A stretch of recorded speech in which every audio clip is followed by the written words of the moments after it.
En cette fin d'année, c'est donc l'heure de faire le bilan des meilleurs films 2024, et aujourd'hui on s'attaque aux films d'animation.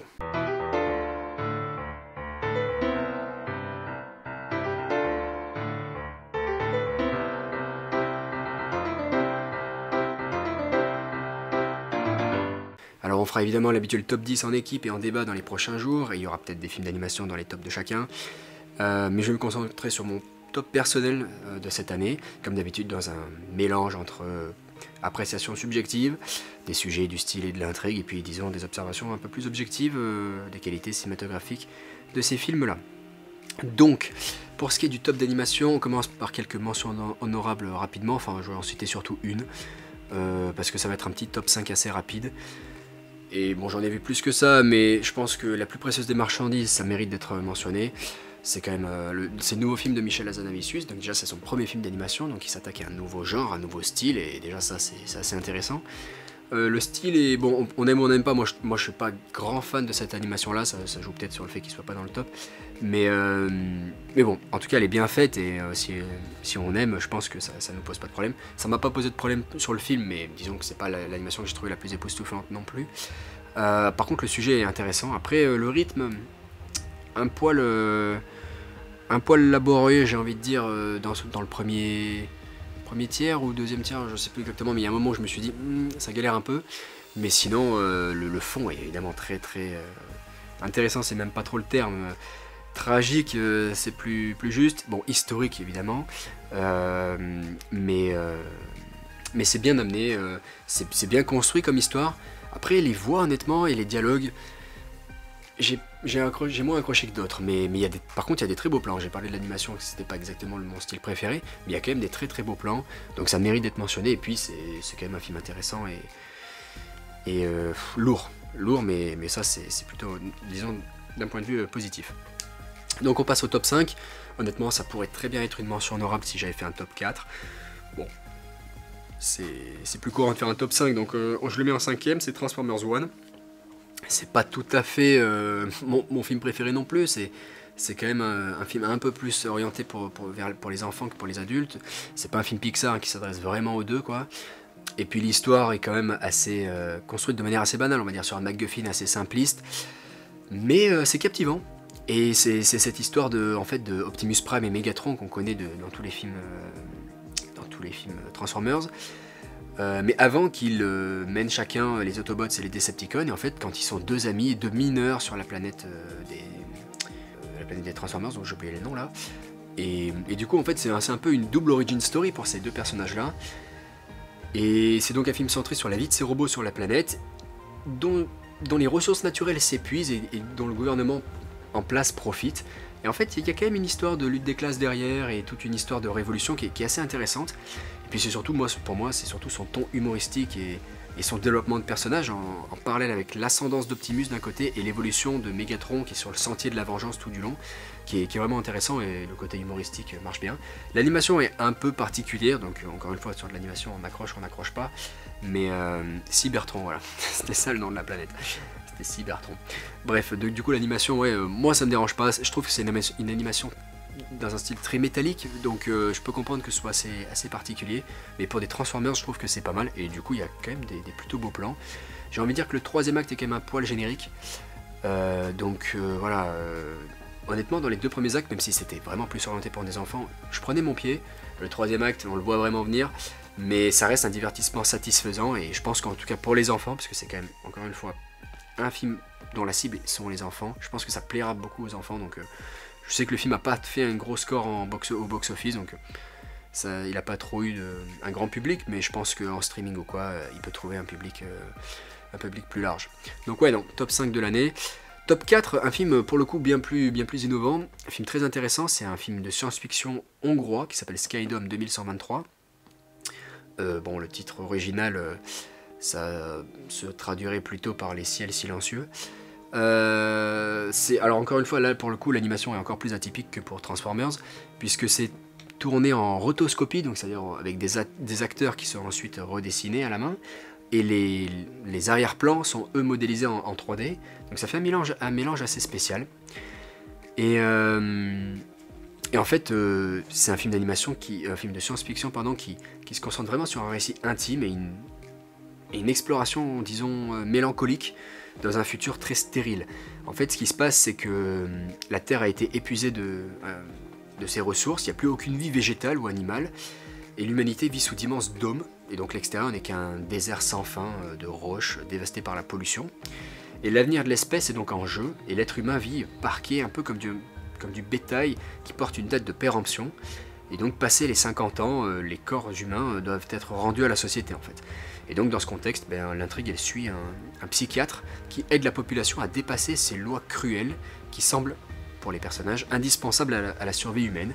Et en fait, c'est une fable très intéressante. Alors, j'aurais quand même quelques petites critiques sur le rythme, etc. Mais sur le fond, c'est très intéressant parce que ça soulève des profondes questions sur la condition humaine, sa survie et les sacrifices qu'elle nécessite, mais aussi sur le rapport de domination de l'humain à la nature.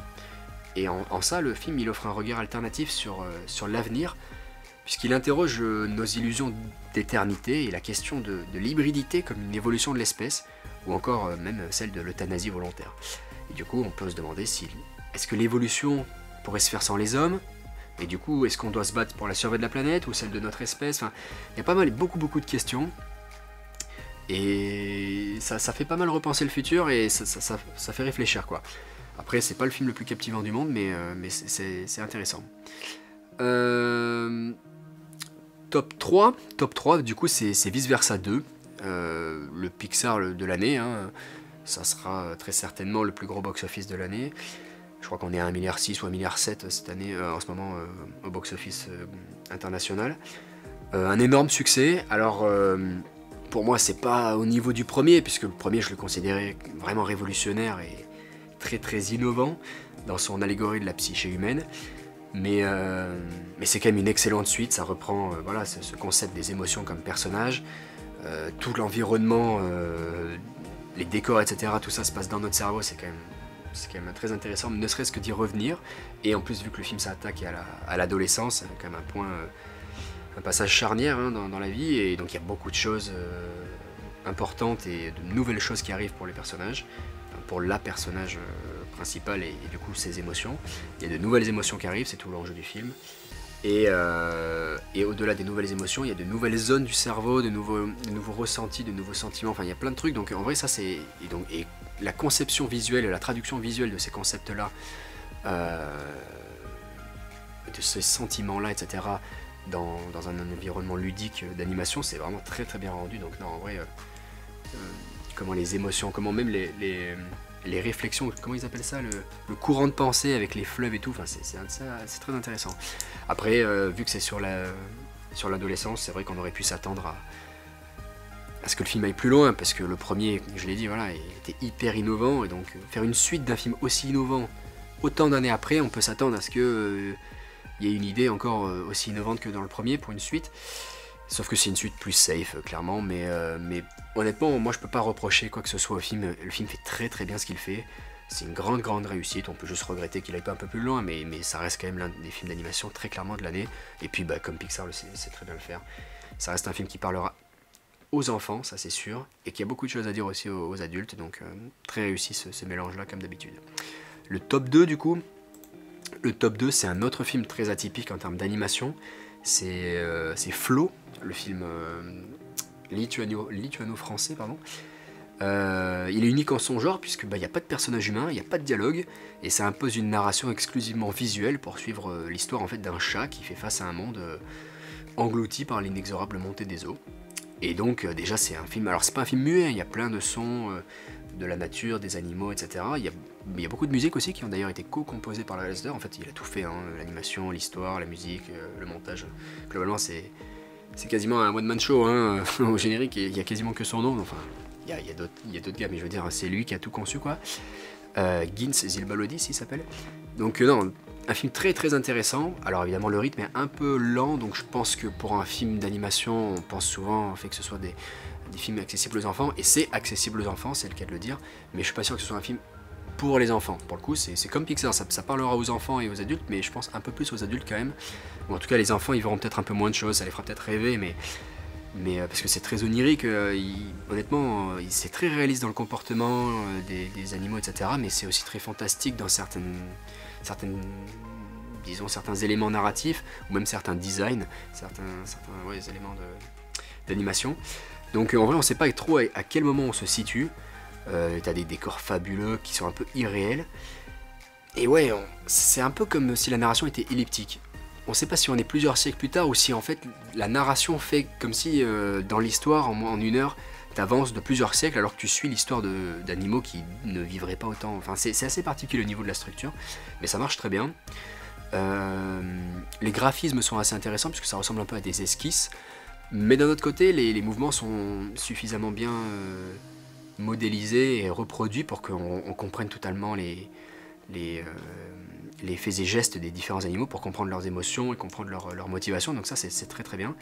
Et puis du coup c'est une fable sur le pouvoir du collectif, dans un très très bon équilibre entre tendresse et mystère, pour aller de l'avant, et aller de la peur à l'entraide, et c'est une fable sur une humanité qui part à la dérive, et une histoire de solidarité dans ce qu'on pourrait appeler une arche sans Noé.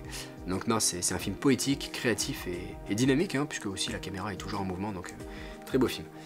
Assez contemplatif, même s'il y a 1 ou 2 moments épiques, mais c'est un très beau film. Et le top 1, bah, du coup c'est Le Robot Sauvage, hein, des studios DreamWorks. C'est probablement le film d'animation le plus émouvant, celui qui m'a le plus touché cette année, c'est pour ça qu'il est top 1. C'est vrai que j'ai une petite critique sur le 3e acte, il est un peu plus conventionnel que les 2 premiers. Les 2 premiers sont hyper forts, m'ont vraiment beaucoup ému. Mais dans l'ensemble, voilà, c'est clairement le film d'animation qui m'a le plus touché, qui m'a le plus parlé, donc c'est pour ça qu'il est top 1. Flo pourrait, honnêtement, ça pourrait se glisser, non, enfin pour moi non, ça peut pas se glisser top 1, mais je veux dire que des gens le mettent top 1, ça me choquerait pas, parce que c'est vraiment le plus innovant je pense de cette année. Mais ouais, Le Robot Sauvage, c'est un film qui est encore une fois comme un Pixar, c'est que là c'est DreamWorks, mais ça parlera aux enfants et aux parents. C'est un film qui parle à la fois de famille recomposée, d'adoption, de maternité, de parentalité, d'enfance, mais aussi d'écologie et d'environnement dans sa dernière partie. Enfin, c'est un film très riche, où il se passe beaucoup de choses, ça avance vite, c'est assez épique aussi par moments. C'est l'histoire en fait, d'un robot qui est en pleine crise existentielle et qui va s'occuper d'un bébé roi, qu'il va élever comme son enfant, et donc ça pose pas mal de questions. Et il y a aussi un gros aspect comique avec le décalage entre le comportement très robotique et très programmé, et le comportement animalier et d'adaptation, enfin, du coup à son environnement d'un bébé quoi. Donc toujours en continuel mouvement, et c'est quand même un très très beau film, très très grande réussite, et le film n'a pas coûté si cher que ça, et c'est quand même une belle réussite box-office, donc non, c'est le film d'animation de l'année pour moi, assez facilement. Voilà, on se retrouvera dans les prochains jours pour d'autres tops, comme sur les blockbusters, ou les documentaires, ou encore les films sortis en streaming cette année, pour évidemment terminer la semaine sur le fameux top 10 des films de l'année, en équipe et en débat. Et d'ici là, je vous souhaite de bonnes vacances, et à bientôt.